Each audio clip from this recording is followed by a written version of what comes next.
Ó, galera, muito bacana a pergunta, colega, aqui. Eu acho que é pertinente compartilhar com vocês, porque pode ajudar vocês aí.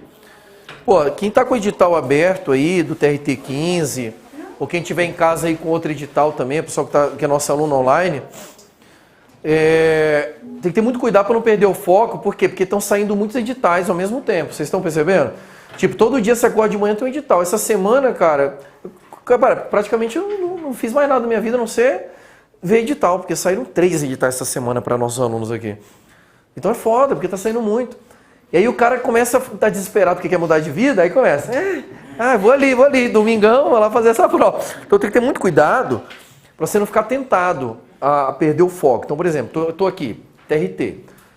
Putz, beleza, fiz inscrição TRT15. Edital aberto, prova marcada. Aí saiu o edital da Polícia Civil. Vou lá fazer a prova. Avalia bem. Avalia bem. E agora, não pare de estudar para o teu foco, para estudar para aquilo que saiu. Porque isso é o que a gente chama de perder o foco. Eu posso mudar de foco. Tipo, um dia eu queria estudar para tribunal, hoje eu não quero mais estudar para tribunal, agora eu quero ser polícia. Isso é mudar de foco. Ok. A nossa vida muda, porque a nossa cabeça muda, a nossa visão do mundo muda e a gente muda de foco, não tem problema. Agora, estou aqui estudando para o tribunal, aí vou ali fazer uma polícia. Cuidado. Estou estudando para o tribunal, aí sai prefeitura não sei o quê. Fazer a prova, ok. Estudar, que aí é perder o foco. Tá? Cuidado com isso aí, porque senão você tenta abraçar o mundo e não abraça nada. Né? E eu falo, com a experiência de ter passado de 7 concursos públicos, eu vou contar um segredo da minha aprovação em 7 concursos públicos, que alguns já ouviram, outros não. Eu nunca passei no concurso para o qual eu estudava. Acredita nisso? Olha que louco. Eu estudava para um. O que eu estudava igual um louco, eu não passava. Só que aparecia no meio do caminho lá, que tipo, tinha nada a ver com o que eu estava estudando, e eu ia lá e passava. Sem estudar para ele.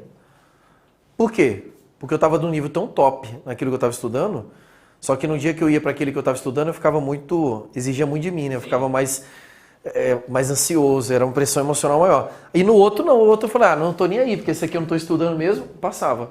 Mas tipo, eu não me desfocava. Então acho que isso aí é bacana. O TRF mesmo, e assim, eu tenho muito orgulho da aprovação TRF da 4ª Região, que foi minha última nomeação, inclusive, em 2013.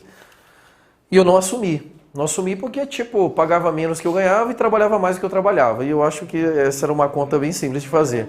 Apesar de sempre sonhar com o tribunal.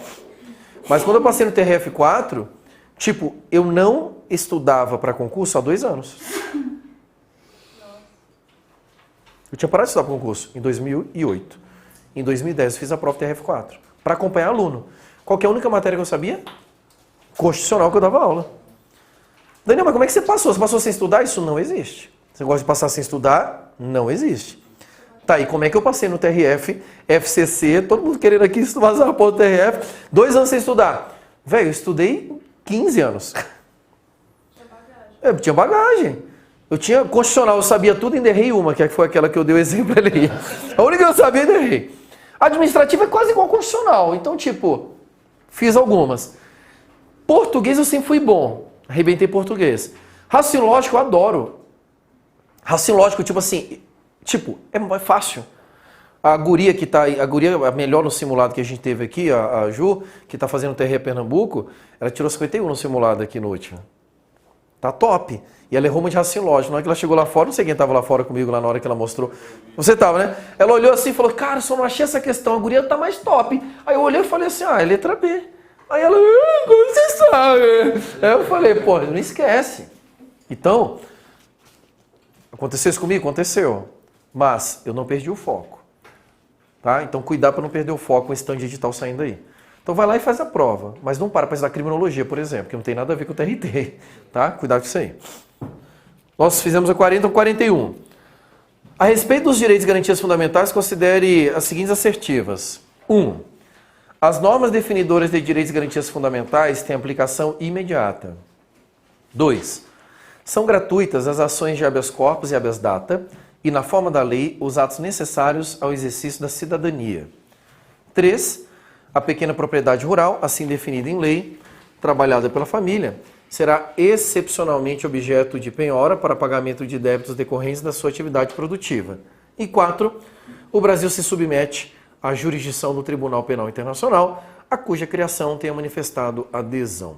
Nos termos da Constituição Federal, está correto que consta apenas em letra A. A? Alguém marcou outra? B? A B, 2 e 4. Então, quem colocou a B foi porque não enxergou que o 1 estava certo, né? E 1 é texto puro. Parágrafo 1º do artigo 5º. Quem estava na aula essa semana também da nossa turma regular, falamos, né? As normas definidoras de direitos e garantias fundamentais têm aplicação imediata. É o texto copiado do parágrafo 1º do artigo 5º, tá? O 2 também está certo. O 3 está errado em quê?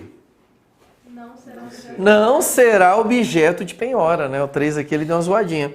E o 4, texto puro do inciso, do parágrafo 4º do artigo 5º. Então, resposta certa, letra A, 1, 2 e 4. Beleza? 42. Isso aqui é boa também, hein? Em virtude da garantia constitucional do direito à intimidade, da inviolabilidade do domicílio e do sigilo das comunicações, seria considerada ilícita a prova decorrente de... Olha, essa questão é boa. O que vocês marcaram aqui? Eu coloquei a D? D? Ele colocou D de dúvida? D. Essa é boa, essa questão aqui. Mas vamos lá. Então, ó, primeiro o cara tinha que enxergar que ele estava pedindo ilícito. Que algum bisonho não viu o I e foi ilícito. Aí erra. Então, ó, considerado ilícito. Então, vamos lá. Letra A. Será que a letra A é ilícita? Cumprimento de mandado judicial de busca e apreensão em escritório de advocacia. Essa prova é ilícita? Sim ou não? Não, ela é lícita. Se eu tenho um mandado judicial de busca e apreensão, a prova é lícita, aquela que está obtida ali, ok? B. Gravação de conversa telefônica feita por um dos interlocutores sem conhecimento do outro. Isso é uma prova lícita ou ilícita? Hã? Estão me enganando agora. Lícita, né? Essa é uma prova lícita. Ela não é ilícita. Inclusive, essa prova, ela é utilizada como prova de legítima defesa. Tá? Tipo, tenta imaginar. Eu tô sendo extorquido. E aí eu coloco um gravador para gravar aqui a parada. Já viu aqueles que passam no Fantástico lá, no Jornal Nacional? O maluco coloca a câmerazinha? É aquela prova lá. Um tá gravando sem consentimento do outro. Se é para legítima defesa, ela exclui a ilicitude da prova. Eu fui o bisonho, eu li lícito. Tu leu lícito? Olha aí que massa, cara. Putz, massa, legal aqui, ó, a experiência do colega. Que é isso? Cara, agora tu imagina o seguinte, tu sabe o conteúdo e tu erra porque não vê a letra. É foda concurso é isso. Então, a B, ela também é lista. Aí C, análise dos últimos registros telefônicos em aparelho celular apreendido após a efetuação de prisão em flagrante. Prisão em flagrante, velho. Prendi em flagrante, me dá seu aparelho celular aqui, tum. Lícito, ok? Sim. D, a apreensão de livros contábeis em escritório de contabilidade por agentes fazendários e policiais federais sem mandado judicial e sem anuência do responsável pelo escritório, pronto, achamos a prova ilícita aqui. Porque para fazer isso aqui teria que ter um mandado judicial. E aí, realização de prisão em flagrante sem mandado judicial nas situações específicas em lei, prisão em flagrante é sem mandado judicial, né? É só você lembrar que prisão em flagrante qualquer do povo pode fazer e a polícia deve. Tá? Beleza? Resposta certa do 42, letra D. Uma questão diferente, boa, questão boa, né? Desperta outros aprendizados aí. 43. Ao disciplinar o direito de propriedade como um direito fundamental, a Constituição da República prevê que... Essa aqui é boa também. Letra? C. B, C. Essa falando que era boa, cara? Essa é boa. Essa aqui parece tudo certo. Essa aqui é muito boa. Vamos lá, letra A. A desapropriação por necessidade ou utilidade pública ou por interesse social procede-se, em regra, mediante justa e prévia indenização em dinheiro, ressalvados os casos previstos em lei complementar. Certo ou errado? O que está errado aí? A Constituição não exige que seja uma lei complementar. E quando a Constituição não exige que é lei complementar, se na prova aparecer que é por lei complementar, está errado. Tá errado. Da mesma forma, se na Constituição falar que é por lei complementar e na prova aparecer sem a palavra complementar, está errado. Entenderam aqui? Por quê? Porque lei complementar é específico quando a Constituição quer tratar o assunto. Tem que estar escrito. B. No caso de iminente perigo público, a autoridade competente poderá usar de propriedade particular, assegurada ao proprietário indenização posterior se houver dano. Tá ótima, e ela tá ótima e tá certa. E falamos isso nessa semana, né? Essa lista é muito benéfica para as pessoas que vieram essa semana na aula. Posterior é sinônimo de ulterior, exatamente. Tá? Então a B tá certa. Vamos ver o que tá de errado na outra. A C é top, cara. A pequena propriedade rural, assim definida em lei, não será objeto de penhora para pagamento de débitos decorrentes de sua atividade produtiva, dispondo a lei sobre os meios de financiar o seu desenvolvimento. O que está errado na C? Trabalhada pela família. Faltou, velho. Mas essa C, tu olha e tu não vê essa porra, cara. É foda. Faltou trabalhado pela família. Lembra dos requisitos que a gente coloca? Então, tipo, a pequena propriedade, ela só vai estar protegida pelo bem de família se ela é de regime de economia familiar. Ela tem que ser trabalhada pela família. Topíssima essa C. A D. A lei assegurará aos autores de inventos industriais privilégio vitalício? Não, privilégio temporário. Então já mata aí. E aí, o direito de herança é garantido, sendo a sucessão de bens de estrangeiros situados no país sempre regulada pela lei brasileira em benefício do cônjuge dos filhos brasileiros? Não, ela vai ser regulada pela lei mais favorável. Então ela é regulada pela lei brasileira se a lei pessoal do decúdio não for mais favorável. 43, letra B. Agora veja, é uma questão muito boa, puramente texto constitucional. Só que os detalhes dela ficaram bem montados, tá? Questão boa. 44. Dentre os direitos assegurados na Constituição Federal, que regem os processos judiciais, está o direito... Resposta à letra? D. D? Quem marcou outra aí? D de bola? D. Vamos lá. Então ele quer saber direitos assegurados que regem o processo judicial. Letra A. A produção de quaisquer provas em qualquer tempo e procedimento, ainda que obtida por meios ilícitos, em decorrência do princípio constitucional da ampla defesa? Não. A própria assertiva já se prejudicou, né? Ela fala assim, ilícito? Não, filho, não, aí não. B. O direito de deduzir pedido e apresentar a defesa por via oral, independentemente do tipo de procedimento aplicado ao caso? Não pode deduzir nada. Não, isso aqui não tem na Constituição. Ele quer saber aqui exatamente que tipo de direito assegurado. A Constituição não traz nada disso aqui. Tá? O procedimento onde você pode colocar a defesa quando vai ser oral, quando vai ser escrito, quando tem prazo, não tem, regulado pelo processo. E aí não é em qualquer situação, é só nos casos que a Constituição, que a legislação prevê isso. E aqui ele coloca, independentemente do tipo de procedimento aplicado ao caso, lógico que não. Tanto que a juíza não deixou nem eu levantar a mão na porra da audiência semana passada. Tem isso aí. Caso concreto. Né? Primeira audiência do Daniel Cera, vai lembrar. Primeira audiência do Daniel Cera lá, ele não levantou nem a mão. Pronto, acabou o procedimento. C. Juiz ou tribunal de seção. Isso é proibido, né? É proibido na Constituição. D. A inafastabilidade do controle jurisdicional de lesão ou ameaça de direito. Aqui, princípio do livre acesso. Princípio da inafastabilidade do Poder Judiciário. Resposta, letra D. Ou de a parte formular pedido e deduzir defesa independentemente de constituir advogado? Também não. Tem situação que eu posso fazer, mas na maior parte dos casos, o advogado é necessário para você entrar com essa ação. Beleza? Tranquilo? Então, resposta certa aí. Letra D de dado. E a 45, com relação à associação profissional sindical, considere 1. É obrigatória a participação dos sindicatos nas negociações coletivas de trabalho. 2. O aposentado filiado não tem direito de ser votado nas organizações sindicais. E 3. O aposentado filiado tem direito a votar nas organizações sindicais. Segundo as normas preconizadas pela Constituição Federal brasileira, é correto o que se afirma apenas em letra E. E? Letra E. Resposta bem certinha, bem tranquila.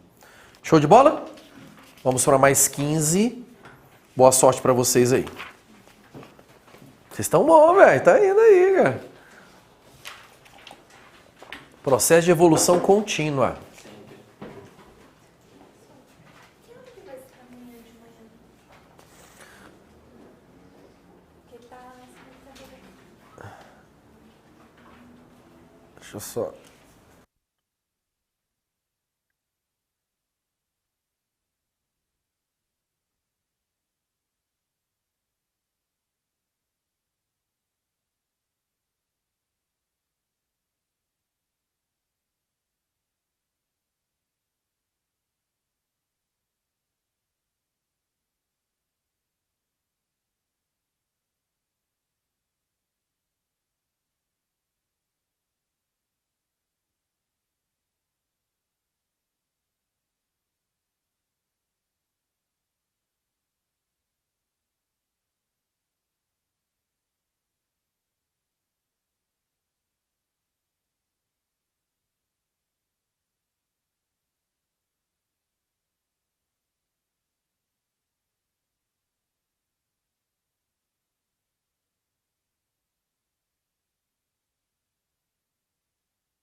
E aí, estão vivos aí?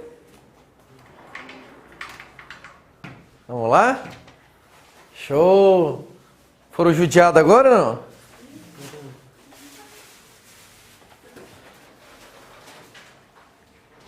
Direitos sociais é bom, né? E vou dizer, em TRT, adora. Direitos sociais, tem uma aí que judiou, deu até dó, velho. A da eficácia é boa, né? Nossa. Todo mundo fez as 15 aí? Show de bola? Como é que tá aí? Vamos lá, então? Paramos na 50, né? Que é... Não, 50 não, 45. Agora é 46 agora. Vamos a 46. Um bisonho quer ficar pendurado, porra. Priscila trabalha como empregada doméstica na residência de Paula, na cidade de Goiânia, desde o ano de 2009. A empregadora deixou de pagar no último ano de 2012 verbas decorrentes de férias. Neste caso, nos termos preconizados pela Constituição Federal de 1988, Priscila terá ação quanto aos créditos resultantes de sua relação de trabalho com prazo prescricional de... Resposta letra D. D. Ninguém marcou outro? É? Faz aí que de repente... A PEC 72 não constituiu o direito de prescrição do empregado doméstico, eu estou enganado. O artigo 26 a 29 não é contemplado, não é um direito do trabalhador doméstico. Entendi. Tudo bem, eu vendo essa questão, eu ia Beleza. aceitar por causa do prazo de prescrição. Sim, é 5 e 2. que era o objetivo dela. Sim. Mas eu... Tá. É muito bacana aqui a observação do colega. De que esse dispositivo, ele não é um dos dispositivos contemplados, esse é o inciso 29, né? Ele não é contemplado no rol de direitos garantidos aos trabalhadores domésticos.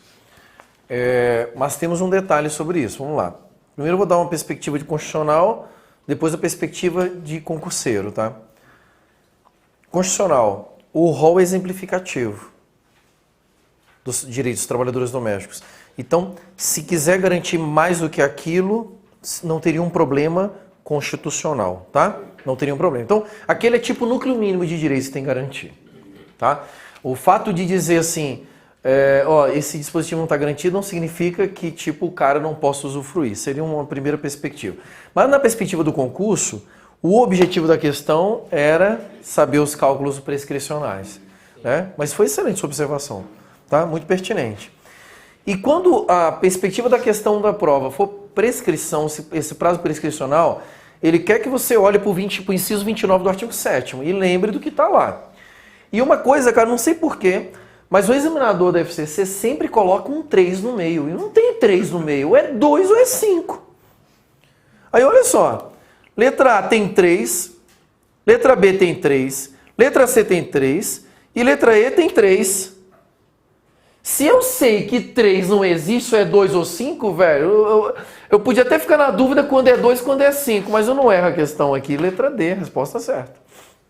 Tá? E aí, só para você guardar, é assim, eu tenho quantos anos para entrar com a ação? 2 ou 5? 2 anos. E eu tenho direito a receber os últimos 5 anos. Pronto, essa é a lógica que tem que criar. Então é 2 anos para frente, 5 anos para trás. Outro detalhe importante também para a prova. Os 2 anos para frente conta a partir da rescisão do contrato. Os 5 anos para trás conta a partir do dia que você entra com a ação. Então, se eu demoro um dia, perco um dia. Se eu demoro um ano, perco um ano. Se eu demoro 2, perco 2. Tá? Então, a prescrição de 5 anos sempre conta a partir do que você entra com a ação. Se você tiver esse parâmetro, tu não perde. E vou dizer, a FCC ama de paixão essa questão. Ama de paixão. Tá? E sempre com a pegadinha do 3, eu falo, velho, não dá pra errar um negócio desse.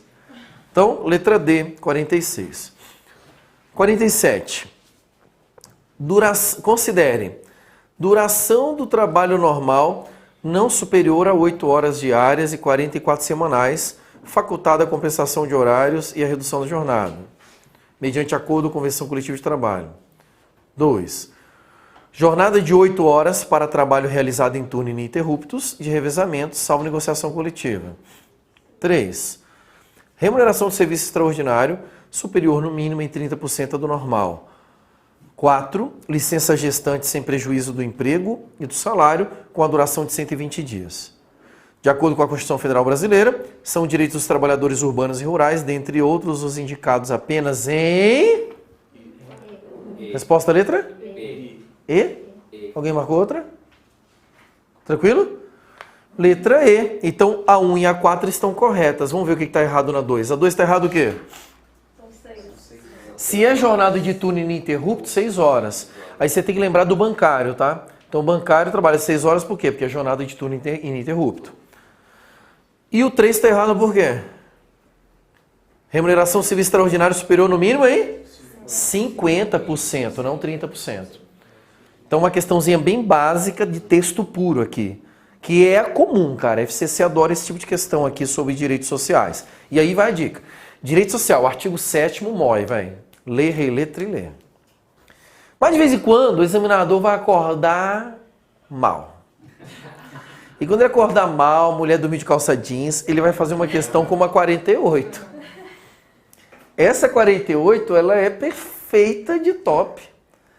Ela é tão perfeita de top que no site do Que Concurso ela está sinalizada como desatualizada, de tão top que é. De tão top que é. Que as pessoas interpretaram erroneamente o motivo da desatualização, que eles colocaram lá. Falta de conhecimento do Instituto. Foi um erro jurídico. E está lá sinalizado como desatualizado. E ela não está. Olha só. Possui eficácia limitada a norma constitucional que assegura direitos aos empregados domésticos no que tange os direitos a... Então, aí ele trouxe aqui um rol de direitos, cada dispositivo tem 2 direitos, e aí ele quer saber quais são de eficácia limitada. Só por curiosidade, vocês marcaram o quê aqui? D, C, B. Vocês estão vendo que vocês marcaram aleatoriamente, né, parada? Deixa claro o nível que essa questão é. Essa questão é de altíssimo nível. E essa questão, só para você ter ideia, a VUNESP cobra na prova do TJ essa questão, por exemplo. Em provas da VUNESP cai essa questão aqui. Num formato um pouco mais simples do que esse, mas cai. Porque essa questão aqui, para você responder ela, você tem que entender o artigo 7º, parágrafo único. Tá? Então, parágrafo único. Porque o artigo 7º, no parágrafo único, ele traz o rol de direitos dos domésticos. Sim. Ok? Você sempre fala, Dos... vai cair essa Exatamente, eu sempre falo, vai cair essa porra. E aí o que eu digo? Fala assim, ó, o que a Constituição fez? A emenda 72, ela ampliou o rol, ela trouxe mais direitos para os domésticos. Só que ela fez uma coisa, ela pegou os direitos domésticos e colocou em 2 grupos. Ela coloca um rol maior. Você está com a sua Constituição aí? Tem, cadê? A minha eu esqueci lá. Alguém está com a Constituição aqui? Não? Tem aí? Pode ser no celular também, porque eu estou sem no celular aqui. Pode ser no celular. Só para eu ler, pega para mim. Porque é o seguinte, ela vai trazer 2 grupos. Ela vai trazer um grupo com mais incisos e um grupo menos incisos. O 7º? É, o 7º. Aí, ó, pessoa estudiosa, isso aí, ó. Celular, o resto tudo vagabundo, né? Olha lá. Muito obrigado, minha linda. Ó, o artigo 7º, parágrafo único. Eu vou ler ele para você entender, porque essa questão é muito boa. Ela diz assim, ó. São assegurados à categoria dos trabalhadores domésticos os direitos previstos nos incisos. Aí vem uma leva. Inciso 4, 6, 7, 8, 10, vai trazer um monte de inciso. E, atendidas as condições estabelecidas em lei e observada a simplificação do cumprimento das obrigações tributárias principais e acessórias, decorrentes da relação de trabalho e suas peculiaridades previstos nos incisos 1, 2, 3, 9, 12. Você consegue perceber que da distância do primeiro grupo para o segundo tem um espaço, criando 2 grupos. Ok? Então, quando você for ler o parágrafo único do artigo 7º, você tem que ler esses 2 grupos sob a perspectiva de eficácia, porque essa divisão é em relação à eficácia. O primeiro grupo, primeira leva de incisos, são autoaplicáveis. Autoaplicáveis. Significa dizer que o primeiro grupo de inciso não depende de lei para o trabalhador doméstico ter o direito. Entenderam a ideia? Então, por exemplo, só me empresta de novo aqui, tá ali? Tá. Então aqui, ó, vou pegar um exemplo aqui do primeiro grupo, inciso 4, que é o primeiro, salário mínimo. O que ele está dizendo então? Que o trabalhador doméstico tem direito ao salário mínimo e não depende de lei para ele ter direito ao salário mínimo. Tá lá, é direito dele, autoaplicável. Mas o segundo grupo não é autoaplicável. O segundo grupo é de aplicação reduzida. Aplicação reduzida. Significa dizer, por exemplo, no caso do inciso 2, que é o de fundo de garantia, ou seguro-desemprego, por exemplo, ou 3, que é fundo de garantia, ele está dizendo assim, ó, no caso do seguro-desemprego, fundo de garantia, depende de lei para produzir efeito. Então, a primeira leva, autoaplicável, não depende de lei para produzir efeito. A segunda leva, depende de lei para produzir efeitos. Todo mundo compreendeu até aqui a explicação? Quando algo é autoaplicável, não depende de lei. Quando ele depende de lei, eu vou chamar de eficácia limitada. Foi essa observação que eu tinha feito, porque a PEC, ela contemplou alguns direitos e os outros... Eu entendi isso, mas eu não matei a questão por não lembrar qual é. Só assim, aí é o difícil da questão, né? Primeiro desafio é entender essa lógica. Se você entende essa lógica, o que é que pergunta, o que a questão trouxe como pergunta? Marque a alternativa que tem norma de eficácia limitada. Então você tem que marcar qual das alternativas só tem direitos sociais que estão nessa segunda leva. Essa é a pergunta. Entenderam aqui? Tá. A resposta é a letra C. A resposta é a letra C. Seguro contra acidente de trabalho a cargo do empregador e assistência gratuita aos filhos dependentes desde nascimento até 5 anos de idade e crédito para a escola. Todas, presta atenção, todas as assertivas, todas, trazem direitos dos trabalhadores domésticos. Todas. Todas estão, todas que vocês lerem aqui, estão no parágrafo 1 do artigo 7º. Todas. Só que algumas vão estar na primeira leva, outras vão estar na segunda leva. A única que tem todos que estão na segunda leva é a C. Então, por exemplo, a letra A. Seguro-desemprego em caso de desemprego involuntário é de aplicação reduzida, mas a licença gestante é autoaplicável. Então A está errado. A B. Fundo de garantia, aplicação reduzida. Mas reconhecimento de convenção e acordo coletivo de trabalho, autoaplicável. Você entendeu o que eles fizeram? Aí na C, os dois são de eficácia limitada, porque são de aplicação reduzida. Por isso que a C é a resposta certa. Todo mundo compreendeu até aqui? Agora eu vou entrar na discussão do que concurso, porque vocês usam o site, vocês usam questões, vocês vão discutir com os alunos e tal. O que aconteceu? Os caras colocaram a questão como desatualizada porque esses aqui já foram regulamentados. Já tem a lei regulamentando. Aí o cara falou, opa, se já tem a lei regulamentando, então não é eficácia limitada. Negativo. Presta atenção. Norma de eficácia limitada, para você pensar nesta classificação, você tem que sempre pensar a origem da norma. Não se tem lei regulamentando ou não. Quando eu digo que uma norma de eficácia limitada, a única coisa que eu estou dizendo é, ela sempre dependerá de lei para produzir efeitos. Ah, tem a lei. Ótimo, significa que ela está produzindo efeitos, mas não muda a classificação dela. Entenderam a ideia aqui? E aí os caras começaram a discutir isso na questão, e aí eles colocaram a questão como desatualizada, desnecessariamente. Tá? Então é uma questão muito boa. Ela é boa de todos os sentidos possíveis. E uma questão de altíssimo nível. Tá? Altíssimo nível. A VUNESP, por exemplo, alguns de vocês, a gente fala de VUNESP porque aqui na nossa realidade a gente faz TJ São Paulo e tal. A VUNESP faz essa pergunta na prova. Ela fala, assinale alternativa que contém direito do empregado doméstico que depende de lei ou de aplicação reduzida. Ela faz. Então, realmente, quando você for estudar o parágrafo 1 do artigo 7º, você tem que fazer essa distinção, tá? Vai dar um pouco de trabalho, mas é compensatório. Quantas pessoas você acha que acerta uma questão dessa no dia da prova? Na cagada alguns, né, na proporção ali. Mas sabendo, você pode ter certeza que é bem pouca quantidade. Então você se distingue aí. Beleza? 48? Tranquilo? 49. No que concerne aos direitos dos trabalhadores urbanos e rurais, a Constituição Federal, resposta letra A? C? A? A, C. Oi? 49. Você estava onde, velho?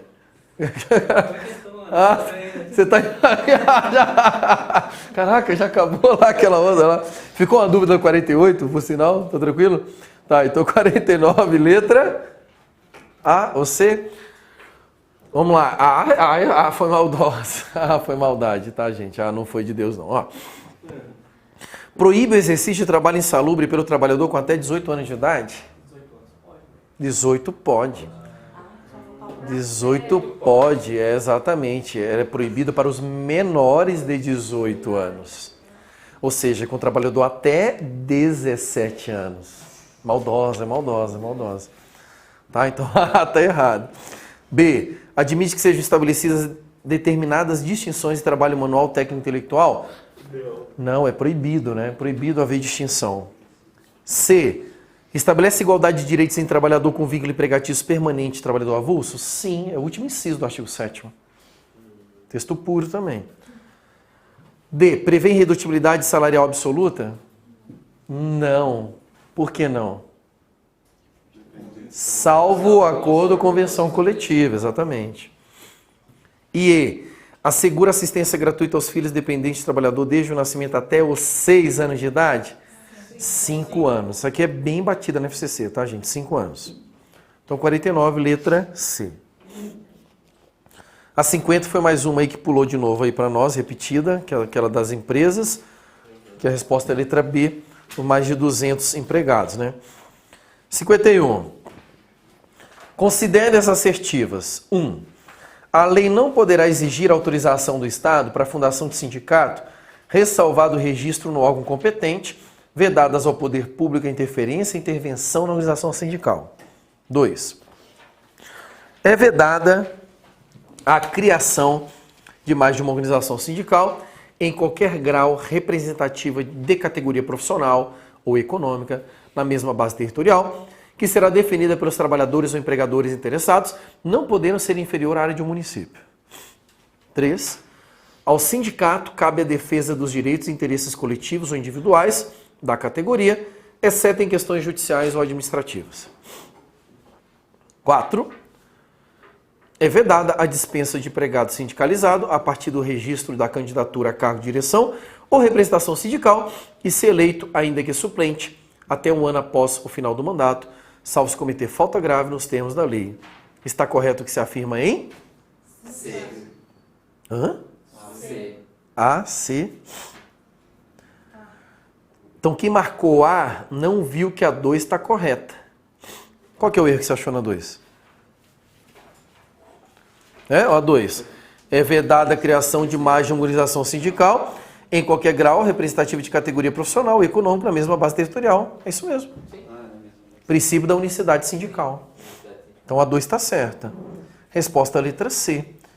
Porque a 3 está errada. Ao sindicato cabe a defesa dos direitos e interesses coletivos ou individuais da categoria, exceto questões judiciais e administrativas? Não. Questões judiciais e administrativas. Então a C está correta. Beleza aqui? Fechou. 5.2. Vocês gostam de direitos sociais? Tipo, é uma parte muito importante na FCC e em TRT, tá? E como você pode perceber, você vê que o perfil das questões de direitos sociais são bem voltados para o texto constitucional. Sim. Então, ó, 7º até o 11, leitura, tá? 6º até o 11, leitura. Dentre os direitos sociais assegurados na Constituição Federal aos trabalhadores está a letra B. B? B. Irredutibilidade de salário que não poderá ser minorado sequer por acordo coletivo? Poderá. Pode, então é irredutibilidade salarial salvo acordo coletivo, né? B. Jornada de 6 horas para o trabalho realizado em turnos ininterruptos de revezamento, salvo negociação coletiva? Sim, resposta certa, letra B. C. Remuneração de serviço extraordinário superior no mínimo em 30% do normal? Não, 50% do normal. D. Remuneração do trabalhador portador de deficiência no mínimo superior a 50% a de que não tenha deficiência? Não tem, quem dera, né? Não? Quem dera, né? Tá faceiro ali, né? Tá faceiro. Não tem essa regra aí. E. Assistência gratuita aos filhos dependentes desde o nascimento até 7 anos de idade em creche pré-escola. Você vê como que isso aqui é batido na FCC, né? Os caras vão o tempo todo batendo ela. Então é 5 anos, não 7. Resposta da 52, letra B. 53, essa é boa também, cara. Essa é legal. Tendo em vista a disciplina da Constituição Federal a respeito do direito de greve, considere as seguintes assertivas. 1. É vedado em qualquer hipótese o exercício do direito de greve pelo empregado público. 2. A lei definirá o serviço ou atividades essenciais e disporá sobre o atendimento das necessidades inadiáveis da comunidade. 3. O exercício válido e regular do direito de greve, por toda e qualquer categoria profissional, depende de prévia previsão em lei que o autorize. Essa questão é top. Ela é top, tá? Tipo, se você não vê que ela é top, é porque você não entendeu porra nenhuma da questão. Eu entendi que foi certo porque é uma norma de eficácia limitada. Legal, olha só, olha como é que essa questão mexe a gente. Vamos lá. Está correto que se afirma apenas em? Letra? D.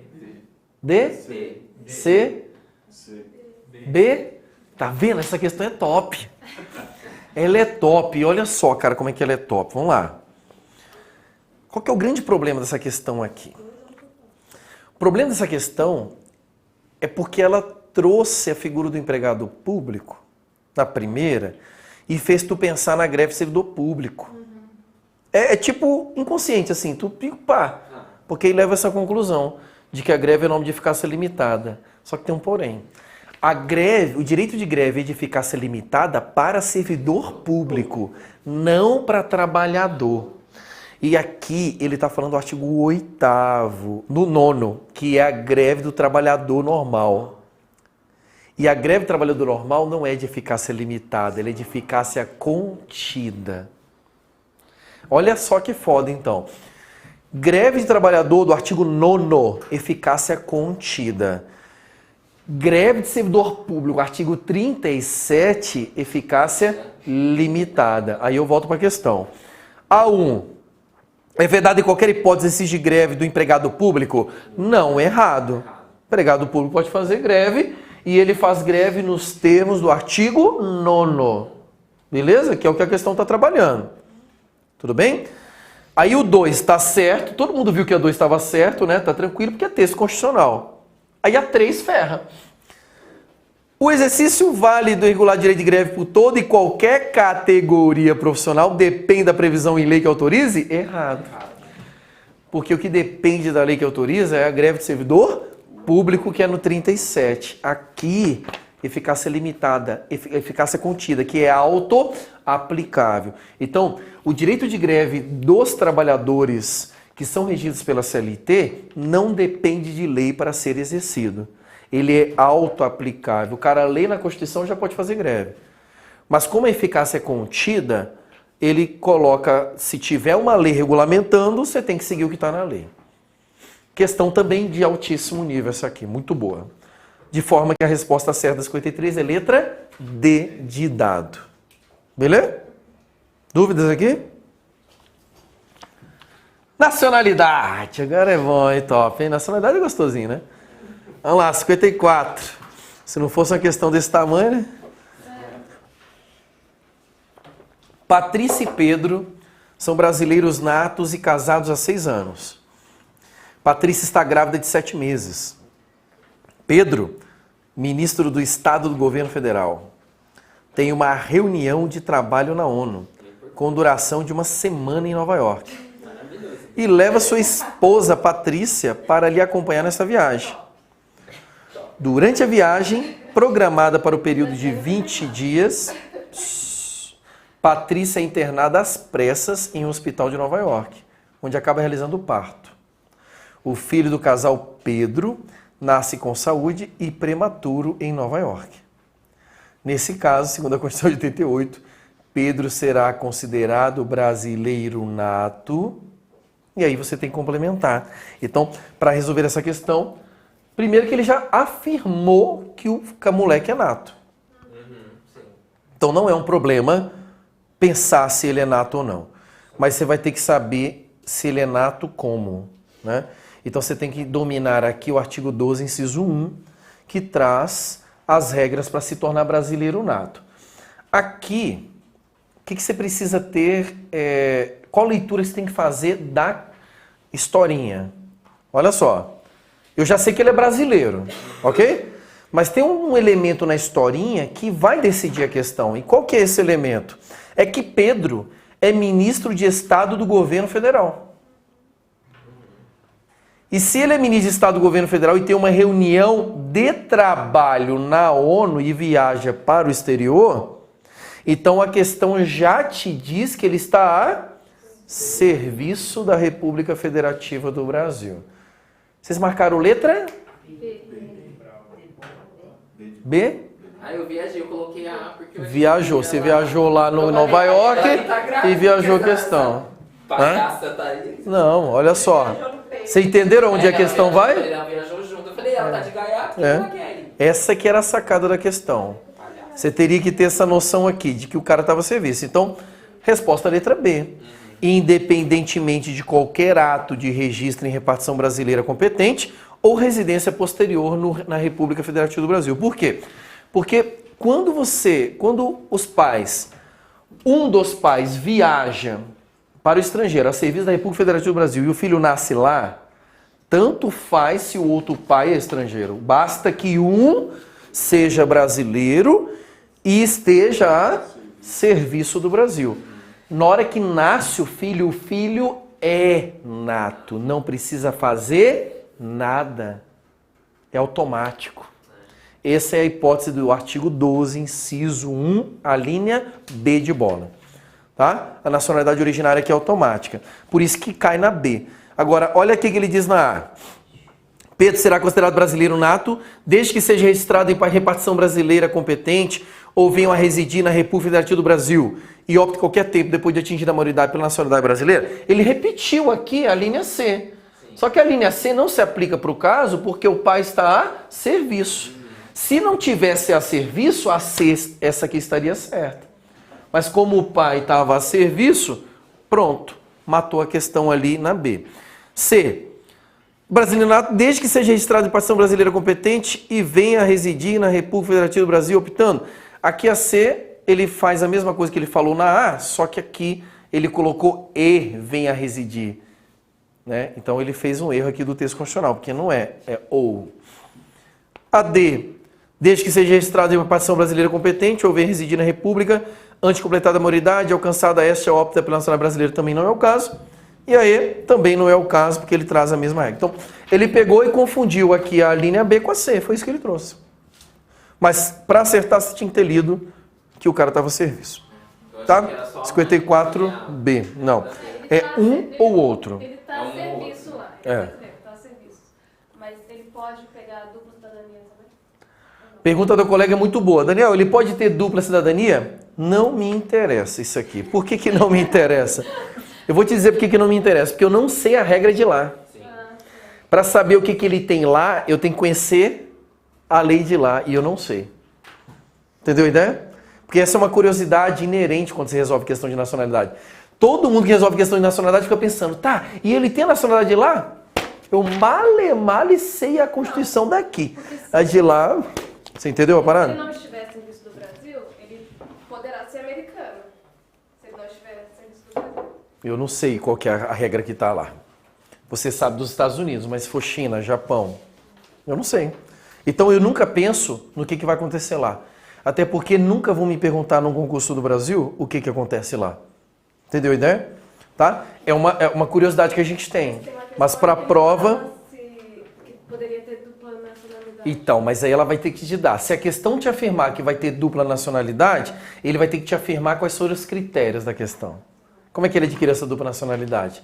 Aí ele vai te dizer o porquê. E a gente vai ver que existem hipóteses em que isso é possível. Tá? Então, 54, beleza aqui? letra B. 55. Marta, filha de mãe e pai argentinos, nasceu no Brasil, quando os mesmos passavam férias na cidade do Rio de Janeiro.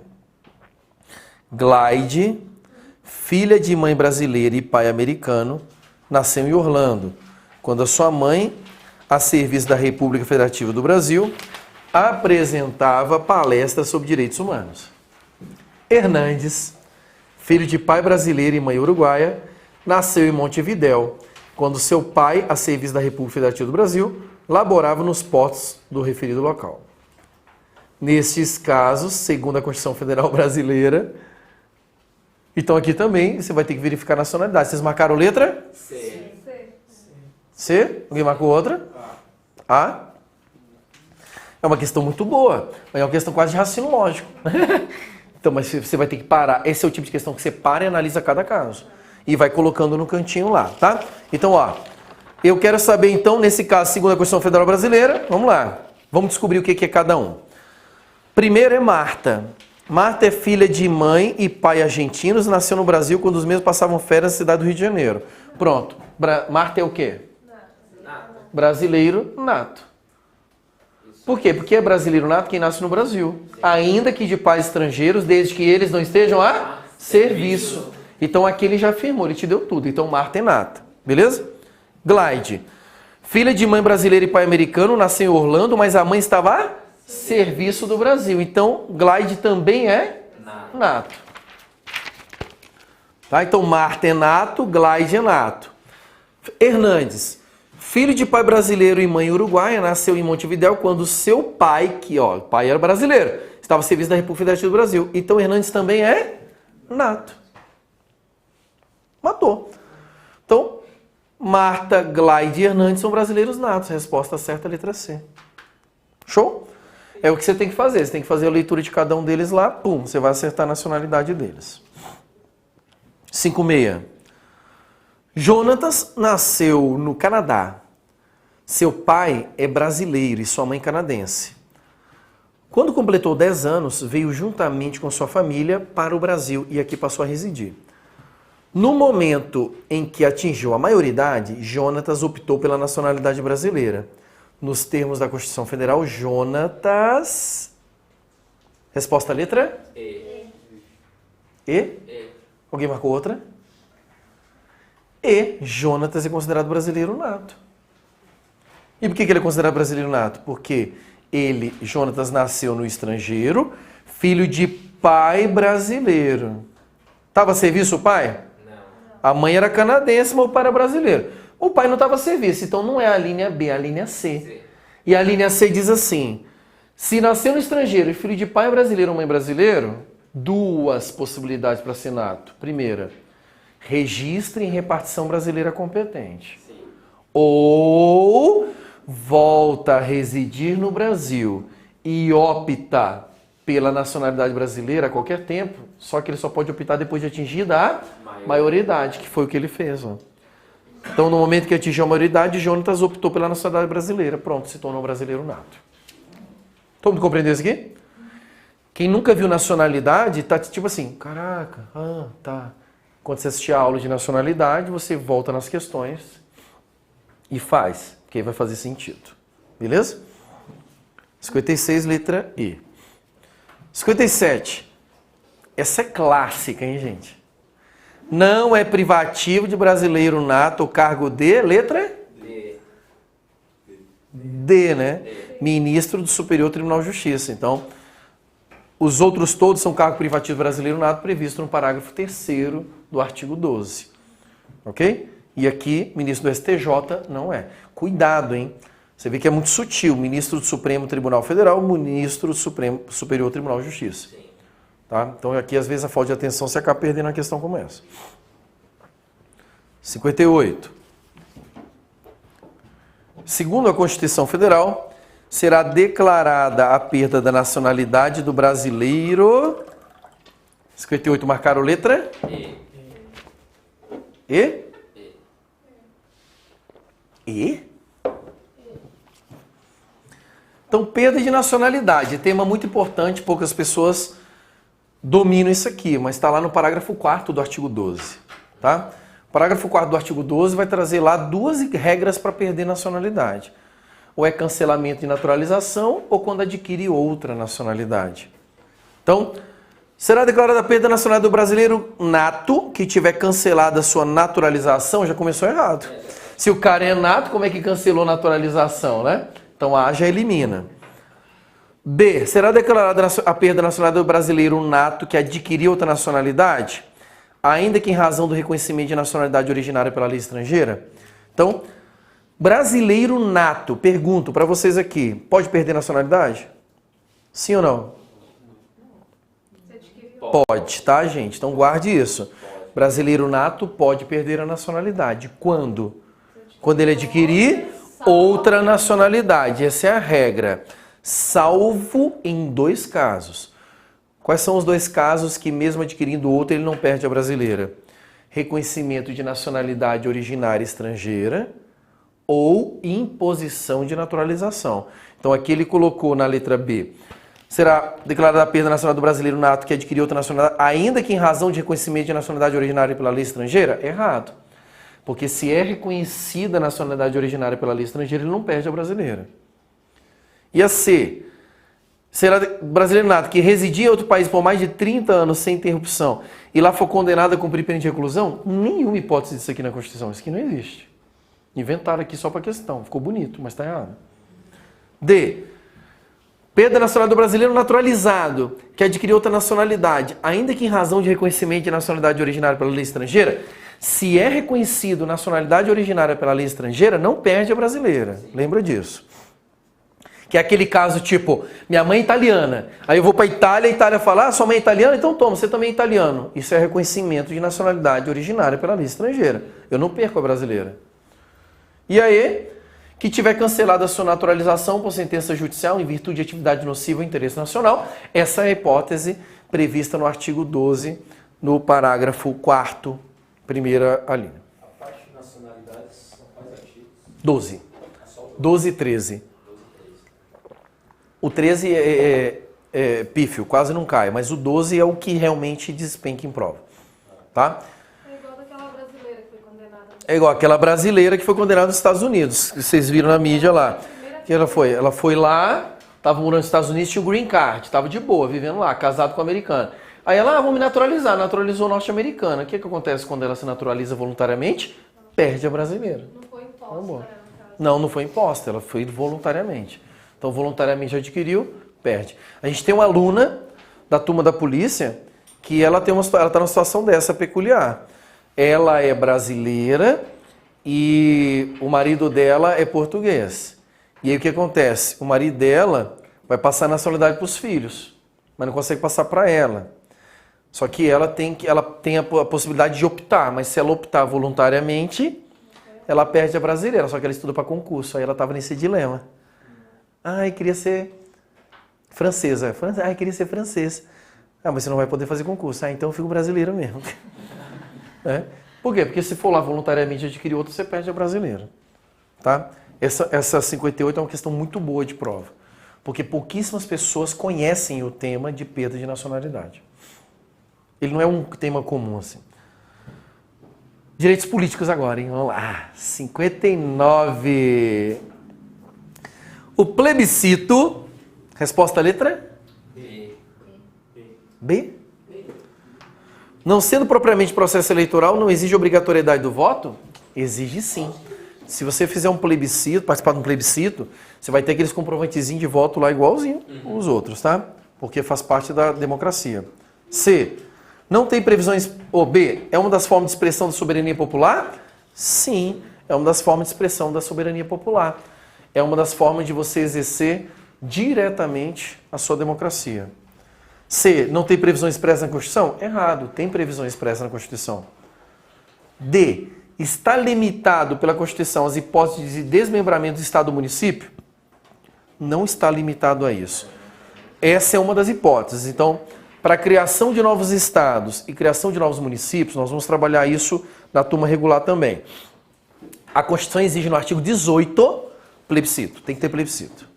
Tá? E aí só poderá ser realizado pela União Errado também, né? Porque você pode ter plebiscito em outro tipo, em outra dimensão. Beleza até aqui? Então, 59, resposta letra B. E a 60, questãozinha de caso concreto é sempre boa, né? Vamos lá. Considere a seguinte situação hipotética. A família X é tradicional na política do estado da Paraíba. Não precisa nem dizer que é os Cunha, tá, gente? Nas próximas eleições para deputado estadual, 5 membros da família. Tobias, 19 anos de idade, estudante de Direito. Dinorá, 22 anos de idade, estudante de Arquitetura. Cassiano, 28 anos de idade, jornalista. Vera, 30 anos de idade, advogada.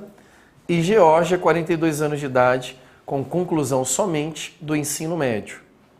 Pretendem concorrer para o exercício do cargo de deputado estadual na Assembleia Legislativa do referido Estado. Nesse caso, de acordo com a Constituição Federal Brasileira, podem concorrer às mencionadas eleições? A? O que você tem que ter em mente aqui? Primeiro, quais são as condições e os requisitos para o camarada ser eleito a deputado, tá? Então, para ser deputado, qualquer deputado no Brasil, deputado federal, estadual, distrital, além das condições de elegibilidade, existe um requisito de idade. E é o que ele vai trabalhar na questão. E qual que é a idade para ser deputado? 21 anos. Tá? Então aqui você vem, vai batendo, ó. Tem 5 camaradas. Tobias pode ser deputado? Não, Tobias tem 19. Dinorá pode. Cassiano, 28, pode. Vera, 30, pode. Geórgia, 42, pode. Letra A, resposta certa. Tranquilo? Show de bola? Dúvidas até aqui? Obviamente, para a galera que está começando agora, que está na turma regular, que não viu ainda essa parte, fiquem tranquilos que a gente vai ver essa parte. Pode ficar tranquilo. Que horas são já? 6. Eita, 6 horas já. Nossa, ô louco. Ô louco mesmo. Ó, essas das 61 em diante, elas vão entrar na lista da próxima lá para a gente matá-las, tá? Juntamente com os outros temas do direito constitucional ali para nossa prova, que aí vem Poder Legislativo, poderes, organização do Estado. Então, na próxima, venham preparados, porque o bicho vai pegar mais. Não é direito fundamental que é fácil. Mas por que eu coloquei uma aula para direito fundamental? É muita questão. Porque é o tema carro-chefe de qualquer prova de concurso hoje em direito constitucional. Mas venha preparado para a próxima que a gente vai arrepiar. Valeu? Valeu. Beijo no coração e bons estudos de direito constitucional. Afia o machado em casa, hein?